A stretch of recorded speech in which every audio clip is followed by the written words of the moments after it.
படிப்பிலே நீங்கள் ஒரு நேருஜி, நடிப்பிலே நீங்கள் ஒரு சிவாஜி. எவ்வளவு பெரிய ஒரு நகைச்சுவை இமயத்தை உங்களுக்கும் சிரிப்பு தாங்க முடியல, அவங்களுக்கும் சிரிப்பு தாங்க முடியல. நடுவர் அவர்களே, நீங்கள் வள்ளுவம் என்பது நாமெல்லாம் போற்றக்கூடிய ஒரு நூல். இந்துக்களுக்கு என்று தனியாக புனித நூல் இருக்கிறது, கிறிஸ்தவர்களுக்கு என்று தனியாக புனித நூல் இருக்கிறது, இஸ்லாமியர்களுக்கு என்று தனியாக புனித நூல் இருக்கிறது. ஆனால் உலக மனிதர்களுக்கெல்லாம் பொதுவான ஒரு புனித நூல் என்று சொன்னால் அது வள்ளுவம் தான். அதில் எந்த மாற்று கருத்தும் எங்களுக்கு இடமில்லை. வள்ளுவம் தொடாம தமிழ்ல எந்த நூலும் எழுதப்பட்டிருக்காது.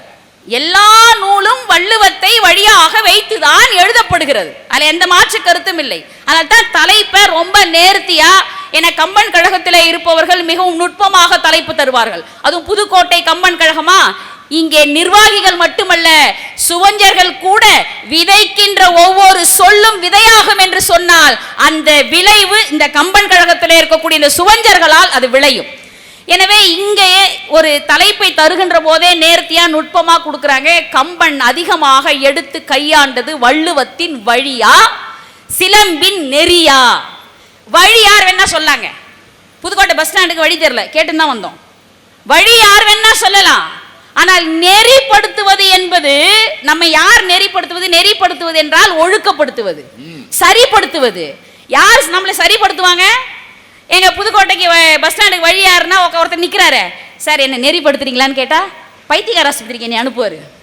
நெறிப்படுத்துவது யார் என்று பார்த்தால் ஆசிரியர் படுத்தலாம், பெற்றோர் படுத்தலாம், இல்ல நம்மில் அறிவில் சிறந்தவர் படுத்தலாம். நெறிப்படுத்துவது என்பது நாம் எதை பின்பற்றி நடக்கிறோம் என்பதை பொறுத்து. இங்க சிலம்பின் நெறியா என்று கேட்டால் வள்ளுவத்தை எல்லா நூல்களும் சிலம்பு உட்பட கையாளுகிறது எடுத்து. ஆனால் கம்பன் யாரை பின்பற்றி இந்த காப்பியத்தை படைக்கிறான் என்று சொன்னால் இளங்கோவை பின்பற்றி தான் இந்த காப்பியத்தை அவன் படைக்கவே முனைகிறான். முதல்ல கம்பராமாயணம் ஒரு நூல் எழுதணும்னு கம்பனுக்கு ஆசை வந்ததே நான் 12வது நூற்றாண்டுக்கு போயிட்டு டைம் மிஷின்ல ஏறி போயிட்டு வந்து பேசுறேன்.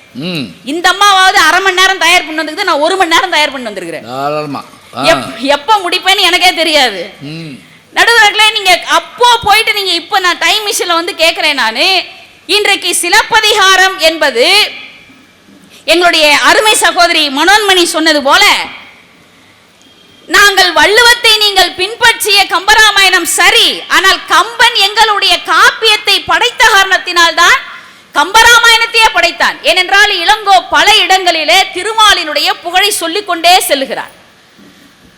இளங்கோவடிகள் 2000 ஆண்டுகளுக்கு முன்னால் சிலம்பு செய்கின்ற போதே ராம கதை இருந்தது, கம்பராமாயணம் தான் இல்லை. அதுக்கப்புறம் பல நூற்றாண்டுகளுக்கு பிறகு வந்து கம்பன் அதை படைக்கிறார்.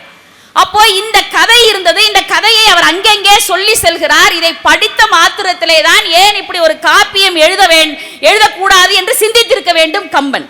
சரி, இப்படி சிந்தனை வந்ததே இளங்கோதான் காரணம்.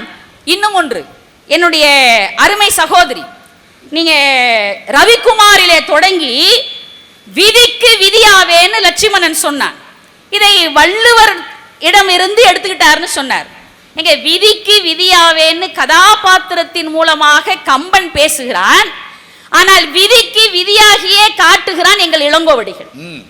நிமித்திகன் வந்து சொல்றான், சேரன் செங்குட்டுவனுக்கு அரசாட்சிக்குரிய கட்டம் இல்ல ஜாதகத்துல, இளையவன் இளங்கோக்கு தான் இருக்கிறது என்று சொன்ன மாத்திரத்திலேயே ஊழ்வினை உறுத்து வந்து ஊட்டும் என்று ஊழை குறித்து சொன்ன இளங்கோவே இப்ப நான் விதியை மாத்தி காட்டுறேன்னு உடனே துறவியாக மாறி போகிறார். அண்ணனுக்கு அரசாட்சி போய்விடுகிறது. அப்போ விதிக்கு விதியாவேன் என்று லட்சுமணன் பேசுகிறான் என்று சொன்னால் அதற்கு வாழ்ந்தே காட்டி இருக்கிறார் எங்கள் இளங்கோவடிகள். இதைத்தான் கம்பன் எடுத்து கையாண்டு இருக்கிறான்.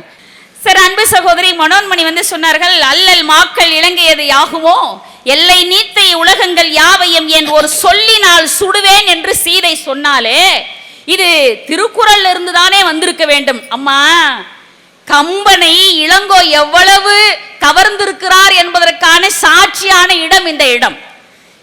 கண்ணகி அந்த வேந்தனையே போய், ஒரு சாதாரண குடிமகள் போய் அரசனை பார்த்து சொல்றார், அறிவரை போகிய அரசன் பொறியரு நெஞ்சத்து இறைமுறை படைத்தோன் வாயிலோயே என்று அந்த மன்னனையே போய் சாடி மதுரையை எரிக்கிறாள். மதுரையை எரித்ததை கம்பன் வரவேற்கிறான். கம்பன் நினைச்சு இதை எங்கடா புகுத்துறதுன்னு பாக்குறா. சுந்தரகாண்டத்துல சீதை சொல்றா அனுமன் கிட்ட, நான் என்ன வீரம் இல்லாம இங்க உட்கார்ந்துருக்கேன்னு நினைக்கிறியா? கண்ணகியாவது மதுரையை மட்டும்தான் எரிச்சா. சீதை சொல்றா, என் ஒரு சொல்லினால் எல்லை நீத்த உலகங்கள் யாவையும் சுடுவேன் என்று சொல்லுகிறாள் என்று சொன்னால் இளங்கோவை அந்த அளவிற்கு கம்பன் உள்வாங்கி இருக்கிறான். நீங்க சில இடங்களை அப்படியே பிரதிபலிக்கிறார். நீங்க அதே சுந்தரகாண்டத்துல பாருங்களேன், கோவலன் இடத்துல கண்ணகி சொல்றா, உன்னை நான் பிரிஞ்சிருந்த போது எனக்கு ரொம்ப கஷ்டமா இருந்தது. எங்க தெரியுமா? ஐயோ உன்னை விட்டு பிரிஞ்சிருக்கிறமே, அதை விட கஷ்டம் எனக்கு ஒன்று இருந்தது. நம்ம வீடு தேடி விருந்தினர்கள் வரல, அப்படியே வந்தாலும் என்னால தனியா போய் விருந்து உபச்சாரம் செய்வது என்பது தமிழர் பண்பாடு கிடையாது. அறவோர் கழித்தலும் அந்தனர் ஓம்பலும் துறவோருக்கு எதிர்தலும் தொல்லோர் சிறப்பின் விருந்தெதிர் கோடலும் இழந்த என்னை என்று கோவலனிடத்திலே கண்ணகி புலம்புகிறார். நான் விருந்து உபசரிப்பு செய்ய முடியாமல் தவிர்த்தேனே என்று சொல்லுகிறார். இது அப்படியே கம்பனை ஈர்த்து விடுகிறது. இளங்கோவின் இந்த வரிகள் ஈர்த்து விடுகிறது. சுந்தர காண்டத்துல சீதையே பேசுகிறாள், ஐயோ என் ராமன் தனியாக இருக்கிறானே, அவனுக்கு விருந்து வந்தால் அவன் என்ன செய்வான், அவனுக்கு யாரு சமைச்சு கொடுப்பாங்க அப்படின்னு சொல்றான். அருந்தும் மெல்லடகு ஆர் இட அருந்தும் என அழுங்கும் விருந்து கண்டபோது என்னுருமோ என விம்மும் மருந்தும் உண்டுகொள் யான் கொண்ட நோய்க்கு என்று சீதை கண்ணகியின் வார்த்தைகளை பிரதிபலிக்கிறாள் என்று சொன்னால் இளங்கோவை கம்பன் அந்த அளவுக்கு உள்வாங்கி இருக்கிறார். நடுவர்களே, நீங்கள் முன்னுரையில சொன்னீங்க தற்குறி பேச்சு அணி, அந்த சேவல் அடித்துக் கொள்வது தசரதன் இறப்புக்காக என்று நீங்கள் சொன்னீர்கள். இதே தற்குறி பேச்சு அணியை கம்பன் பல இடங்களிலே பயன்படுத்துவதற்கு காரணம் எங்களுடைய மா கவி, தமிழ்நாட்டுக்கு கவி கிடையாதுங்க, இந்தியாவிற்கு கவி கிடையாது, உலக மகா கவி, தமிழின் முதல் காப்பியம் முத்தமிழ் காப்பியத்தை படைத்த எங்கள் இளங்கோவடிகள் தான் அதற்கு காரணம். சரி, கோவலனும் கண்ணகியும் மதுரையை நோக்கி போகிறார்கள். மதுரையில பாண்டியனுடைய கொடி பறக்கிறது, மீன் கொடி பறக்கிறது. இது ஒரு சாதாரண நிகழ்வு. கொடினா காத்துல பறக்கத்தான் செய்யும். ஒரே ஒரு கொடி தான் பறக்காது. நிலாவில் நீல ஆம்ஸ்ட்ராங் நட்டின கொடி, அந்த கொடி தான் காத்து இல்லை, அதனால பறக்காது. ஆனா எல்லா கொடியும் பறக்கும். அப்ப மீன் கொடி பறக்குது காத்துல. இந்த இயற்கை சூழலை எங்க இளங்கோவடிகள் தன்னுடைய கற்பனையை ஏற்றி சொல்லுகிறார் தற்குறி பேச்சனியாக. கண்ணகியும் கோவலனையும் பார்த்து அந்த கொடி சொல்லுகிறதாம், வாரல் என்பன போல் மரித்து கைகாட்ட, வராதிங்க, உங்களுக்கு இங்க துன்பம் காத்திருக்கிறது, போயிடுங்க போயிடுங்கன்னு சொல்லி அந்த கொடி அவங்கள போ சொல்லுதான். சார், இதில் மனசை கொள்ள கொடுத்துறான் சார். இதில் கவர்ந்து விடுகிறார் இளங்கோவடிகள் கம்பனை. கம்பன் தன் காப்பியத்துல பார்க்கறான், இதை எங்கேயாவது ஒரு இடத்துல வைக்கணையா, எங்க வைக்கலாம் யோசிச்சான் சார். யோசிச்சு சொல்றான், மிதிலை படலம், ஜனகனுடைய கொடி பறக்குது மேல, விஸ்வாமித்திரர் ராமர் லக்குவனர் உள்ளே வருகிறார்கள் மிதிலைக்குள்ளே. மிதிலையின் கொடி பறக்கிறதாம்.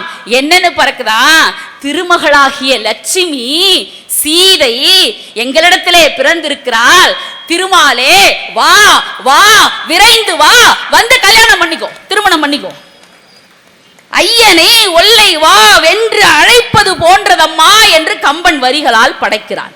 எங்கே கொள்ளை போன மனம், இளங்கோவடிகளிடத்திலே கொள்ளை போன அந்த மனம் கம்பன் இங்கே வெளிப்படுத்தி காட்டுகிறான். சார், 1000 இடம் சார்.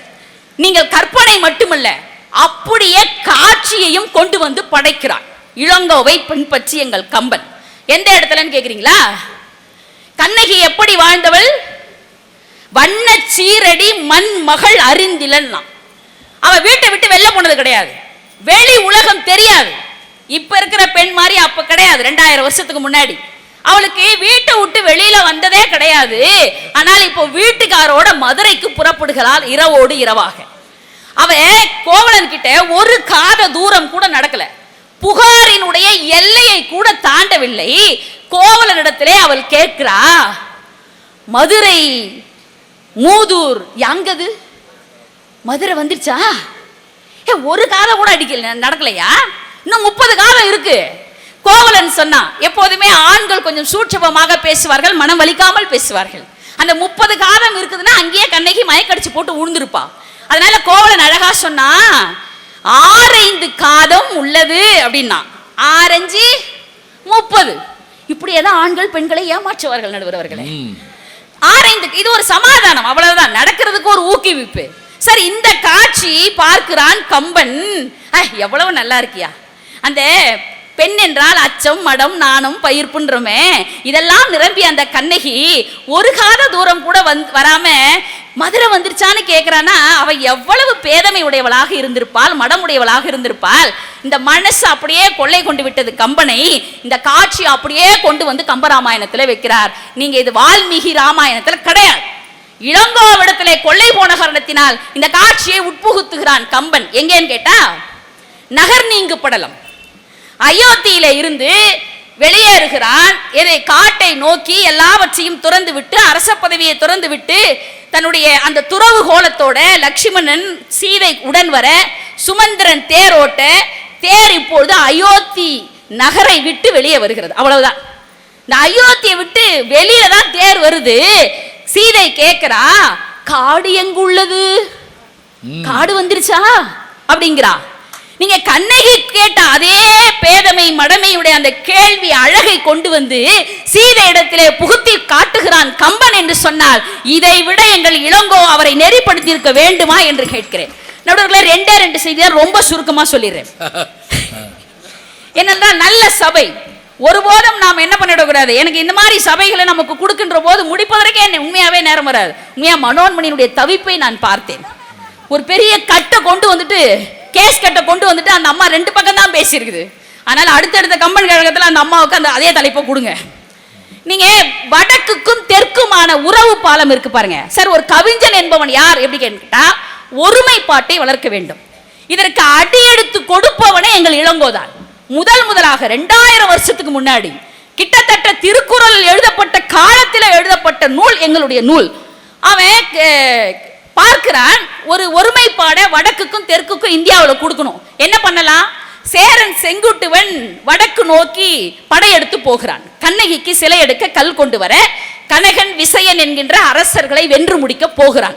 அப்படி புறப்படுகின்ற போது ஆரிய முனிவர் சிலர் வந்து சொல்றாங்க, எப்பா நீ இமயம் நோக்கி போற, இமயத்துல பல கலாச்சார ஒற்றுமைகளை உருவாக்கக்கூடிய முனிவர்கள் இருக்கிறாங்க, ஒருபோதும் உங்களுடைய படையோ உன்னுடைய போரோ அவர்களுக்கு தீங்கிழைக்காமல் நீ பார்த்துக்கோ அப்படின்னு.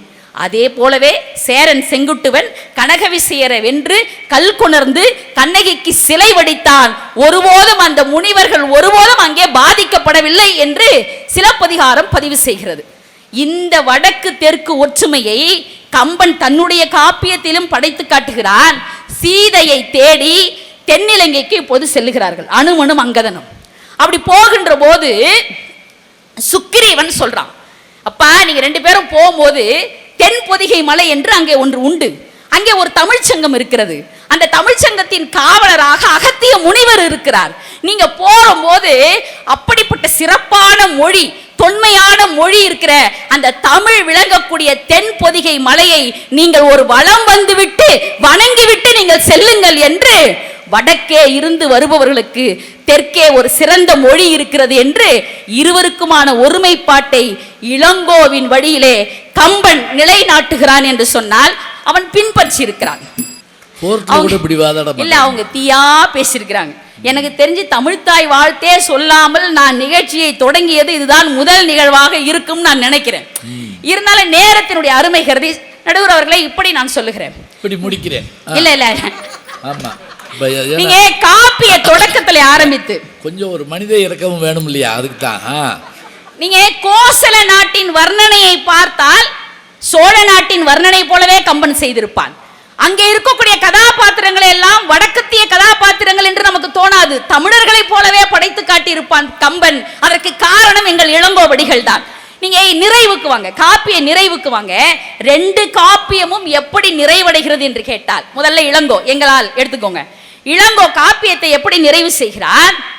கண்ணகி தனக்கு தீங்கிழைத்த பாண்டிய நெடுஞ்செழியனை, பாண்டிய மன்னனை மன்னிக்கிறாள். அவன் தென்னவன் தீதிலன் என்று சொல்லுகிறாள், அவன் தன் மகள் நான் என்று சொல்லுகிறாள், அவனுடைய மகள் போல நானே என்று மன்னித்து விடுகிறாள். இப்படி காப்பியத்தை நிறைவு செய்கிறான் அவன். ஏனென்றால் உலகத்திலேயே சிறந்த குணம் எது என்று சொன்னால் மன்னிக்கிற குணம்தான் உலகத்திலேயே மிக சிறப்பான குணம். எனவே எதிரி என்று வைத்துக் கொள்ளாமல் அவனை மன்னித்து விடுவதாக சிலப்பதிகாரத்தை இளங்கோவடிகள் நிறைவு செய்கிறான். இது அப்படியே கம்பன் உள்வாங்கி இப்போது தசரதன் மேலுலகத்திலே இருந்து கீழே வந்து ராமனை பார்த்து என்ன வரம் வேண்டும் என்று கேட்கிறார். இப்போ இந்த ஒட்டுமொத்த கம்பராமாயணத்துல ராமனுக்கும் சீதைக்கும் மட்டுமல்ல எல்லாருக்கும் சிக்கலை உருவாக்கியவள் யார் என்று பார்த்தால் கைகேயி தான். அந்த கைகேயை தசரதன் வெறுத்து ஒதுக்கிட்டான். நீ எனக்கு மனைவி இல்லை, உன் வயிற்றிலே பிறந்த பரதன் எனக்கு மகன் இல்லை என்று ஒதுக்கி தள்ளிய காரணத்தினால் மேலிருந்து கீழிறங்கி வந்து தசரதன் ராமனை பார்த்து கேட்கிறான், உனக்கு என்ன வரம் என்று கேட்டபோது ராமன் சொன்னான், தீயல் என்று நீ துறந்த என் தெய்வமும், அம்மான்னு கூட சொல்லுங்க, என் தெய்வம்னு சொல்றான். தனக்கு தீங்கிழைத்த கைகேயை தெய்வம் என்று ராமன் சொல்லுகிறான். தீயல் என்று நீ துறந்த என் தெய்வமும் மகனும், மகனும்னா பரதன், தாயும் தம்பியுமாய் வரம் தருக என்று கேட்கிறான். எனக்கு தாயும் தம்பியுமானா உனக்கு மனைவியா ஏத்துக்கோன்னு அர்த்தம். அப்போ மன்னிப்பு கூட இளங்கோவை பின்பற்றி தான் காப்பிய தொடக்கமும் காப்பிய நிறைவையும் கொண்டு வந்து தருகிறான் என்று சொன்னால் எங்களுடைய இளங்கோவின் நெறியை, சிலம்பின் நெறியைத்தான் அதிகமாக கம்பன் எடுத்து கையாண்டிருக்கிறான் என்று நீங்கள் தீர்ப்பு வழங்க வேண்டும். நீங்கள் தயவு கூர்ந்த நடுவர்களே ஒன்றே ஒன்றை நீங்கள் நினைத்து பார்க்க கூடாது. கண்ணகி மதுரையை எரித்து விட்டாளே, ஏனென்றால் நீங்க மதுரைக்கார், தயவு செஞ்சு அது 2000 வருஷத்துக்கு முன்னாடி நடந்தது. அதை மனதிலே வைத்துக் கொண்டு நீங்கள் தீர்ப்பு வழங்கிவிடக் கூடாது என்பதை பணிவன்போடு கேட்டு விடைபெறுகிறேன். நன்றி.